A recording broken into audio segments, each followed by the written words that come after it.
The third part of this is, for me, I started out this whole journey just trying to, I was ashamed about the person I had become as a dad, and trying to be a better dad. That's all I wanted to be, was a better dad. And I thought that there was one way of doing that, and that was to stop drinking alcohol, among other reasons. But that was one of the major motivations. So if you want to be a better dad or a better parent, stop drinking alcohol. And there's three reasons. I mean, there's a lot of different reasons I can give you, but the first one is responsibility. And, hindsight is a great thing. When you are outside of a habit and you can look back at what you were doing before, you can see things from not from a place of not guilt, but a place where you're not doing the behavior anymore. So it makes it a little bit easier to look back and to say to yourself, well, yeah, I'm not doing that anymore, but look at what I was doing. It's, while you're doing it, it's a bit of ego protection sort of thing. It's, you're trying to protect yourself from yourself. You're trying to protect your there's a bit of pride in it, or whatever it is, but there's that. We don't want to hear bad news about ourselves. We don't want to hear that we're doing something stupid. So that's where all the rationalizations come in. And once you stop doing something, you can stop the rationalizations. It's like the conflict. Talk about the conflict inside that. Your body only looks at alcohol in one way, and that's as a toxin. You look at it in a way of, like I was saying earlier on, relaxation, socialization, celebration, whatever it is. You're looking at this from a rationalization point of view.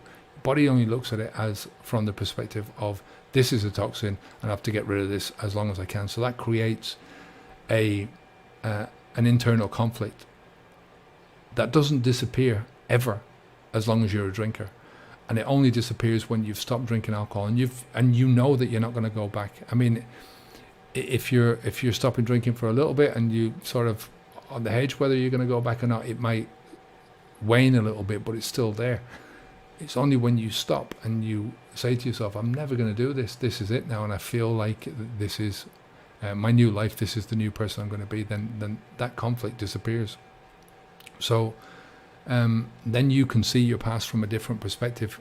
I often say this to my clients: is once you get to 6 months, 7 months, you look back at your time at yourself as a drinker with much more kindness, because you've put some distance between yourself. It's very difficult to do that in the earlier days, for whatever reason. There's a lot of different psychological reasons that we have. There's guilt, there's regret, all of these kind of things that are difficult to get away from. It's almost like you have to go through a certain grieving process or a period of grieving before you can truly put it in the past, put yourself in the future, and start living a different life. So, and remember, this is not in the behavior, or this is not in the person. It's the behavior. It's the thing that you're doing. So, and once you can see that about yourself, that it's not in you personally, that it's in the thing that you're doing, then it becomes a lot easier to do this without judging yourself. So, they often say that the best time to stop drinking alcohol was 20 years ago. Second best time is now. And for me, that's the same thing with my son. Best time I could have stopped drinking alcohol was when he was born, but it doesn't take away from the fact that I'm totally stoked that I stopped when I did. I don't know why I'm thinking it was 10 years ago. It wasn't. It's coming up on 9 years this year, but I had 10 years in my head. I don't know what that was. Maybe that's cigarettes. But I'm happy that I stopped when I was 46, so I'm 56 next year, and I don't know where I would have been if I hadn't stopped, but I don't have to think that now, so that's a good thing. Culture is a big influence. As a dad, the biggest influence you're going to have as a parent is when your kids are small. And they're going to, they're like sponges. Once they get older, I think the culture takes over a little bit, and the parents have a smaller impact. But it can still be done. Like I said, I'm delighted that I've been able to do that. I'll talk a bit more about that in a minute, but time is another factor in this, that you know, as a parent, especially as a parent, the clock is ticking. You know, your clock is ticking anyway in life in general, but time with your kids, I mean, your kids are growing up and you can't get that time back. You know, so your time with your kids is super important for them, for you. You know, when you're messed up, when you're screwed up in your mind, when you're intoxicated, you can't be the best possible dad that you want to be. You know, is this something that you want to settle for? You know, I wish somebody had told me this when my son was born. You know, that life was about choices and trade-offs, and that if I made the choice to drink, that I had to trade off this with my kid. You know, and this is not just over a lifetime. You have to look at this from the perspective of even one session of drinking. So play that tape over in your head and just say that you've had a few drinks on one night, and you go to bed and you don't sleep well. You don't get a great night's sleep. So it's reducing your capacity to think on the night when you're drinking. It's reducing your capacity to sleep well. You wake up in the morning, you're feeling a bit more tired than you would normally do. You've got a little less focus than you would normally have. Your concentration levels are down a bit. Your drive to get things done is a little bit off. You know, it slightly affects everything that you do. Slightly. And that's just one day. So it slightly affects how you interact with other people, because you're not able to give your full self, you know, to your kids, to your wife, to your husband, or whatever it is, right? Now think about that as a compounding effect of day after day after day after day after day. You know, there's this the butterfly effect, the chaos theory, where it's sensitive dependence on initial conditions. So one small change results in a large difference in a later state. So in other words, a tornado caused by a small disturbance of a butterfly's wings. I think that's the way they do it. So a butterfly flaps its wings in somewhere in China, and a few weeks later on the other side of the world there's a hurricane. So if you think about it like that, think about what that compounding effect is over many years, and how that affects not only the way you think about things, but how you interact with other people, especially your kids. You know, I'm talking especially to dads, because that's where I'm coming from, or parents. You know, very similar thing. I think mum and dads. And the third thing is just as being a role model. I mean, you're the first role model, you know, that your kid's going to have. You know, for me, I was focused on trying to teach my kid how to be a man, right? All the external shit, you know, all the, you know, go out and play. And, you know, and it was one of those things. I taught my kid how to read. I taught him how to write at an early age. So, I mean, I did those things right. When I was there, and I was sometimes when I had a couple of beers, but most of the time when I didn't, I played with him, you know, and we had great fun as a kid, you know. I miss him as a kid, you know.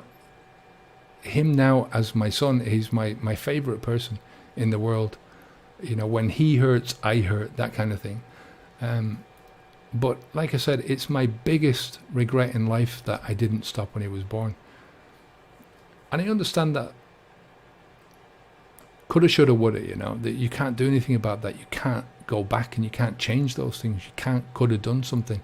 You can only do something now. So all I can do now is to help other people to think about the things that I wish somebody had said to me. Like I said, my dad used to say to me, watch your liver, you know, be careful of your health, be careful of this, you know. And he never said to me, and he didn't know to say it to me. That's the point. He didn't know to say to me, watch what you're teaching your kid, you know, because he never looked at alcohol in that way until I stopped drinking. I taught my dad something, which was, I'm grateful for as well. Kids can also see through that hypocrisy.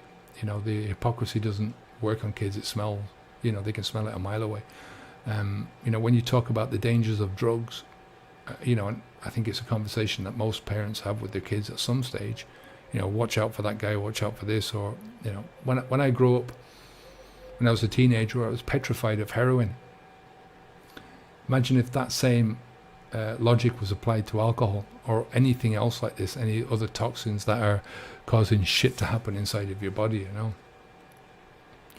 I think especially as a parent, you've got to earn the right to be heard, especially with when your kids are growing older, It's that kind of thing where, they're listening to what you're saying, they're judging you, but not from on a judging point of view from a bad way, but they're sort of weighing up what you're saying with other things that they're listening to. So, again, hindsight, when you're looking at hindsight, we talked about that earlier on, having that hindsight and looking back at your life and what you could have done, that can be a terrible burden when you look back and you think to yourself, what was I thinking, every parent looks at, it's a thing that every parent does, I think. It looks back at what might have been or what I could have done differently or that kind of thing. But this is a biggie. For me, anyway, it was just a huge thing. It was a realization that sort of floored me. It was like getting a kick in the stomach that I had. Look, it's the culture that causes a lot of it, and it's the culture that is responsible for a lot of it. But at the end of the day, you have to say, well, I had to say that this was something that I had contributed to at the very least.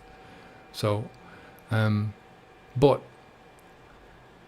like I said, I'm glad I stopped when I did. I'm glad I stopped when I was 46. So my goal is not only to get to the best possible version. We've got a postman now, so the dogs are. Not only to get to the best possible version of myself in the best possible life that I can live, but I think about things from the perspective of what I call the great-grandfather legacy. So it's, what can I do now if I think along the perspective of I am influencing not only my son, but my grandchild and my great-grandchildren and my great-great-grandchildren. If I was influencing those, or if I had the possibility of influencing those people in my life long after I'm gone, right? I'm not on this planet forever. None of us are, but your influence does.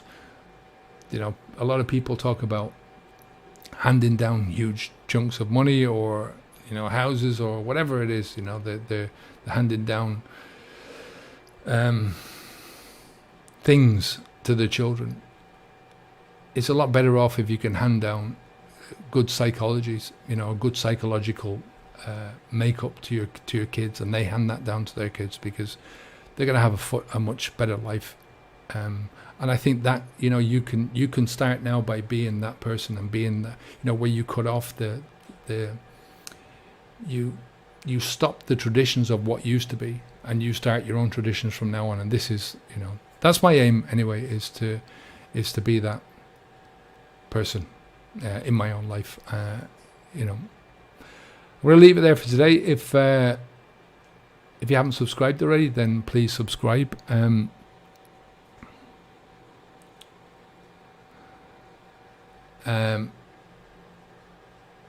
We just talked about today the benefits of drinking versus the benefits of not drinking.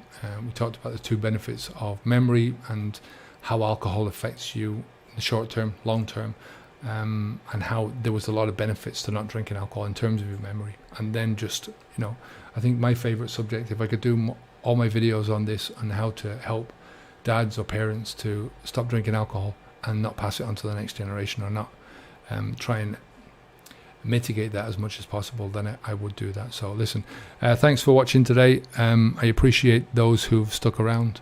I appreciate Dan and BM. Thanks very much for joining, and I'll speak to you again soon. So take care of yourself. Onwards and upwards. Bye now. I'm Kevin O'Hara for habitsv2.com. We help people to stop drinking alcohol and to get to that best possible version of themselves. Take care of yourself, and I'll speak to you again soon. Onwards and upwards.